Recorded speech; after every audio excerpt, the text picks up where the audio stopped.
ఆహారము లేదని చింతయేలను, వస్త్రములు లేవని దిగులు ఏలను.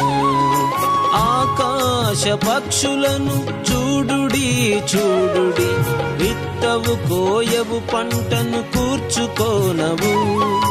ఆకాశ పక్షులను చూడుడి చూడుడి, విత్తవు కోయవు పంటను కూర్చుకోనవు.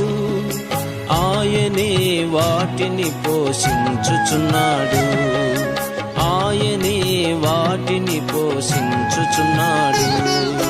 భయము లేదుగా, దిగులు లేదుగా, యేసును నమ్మిన వారికి.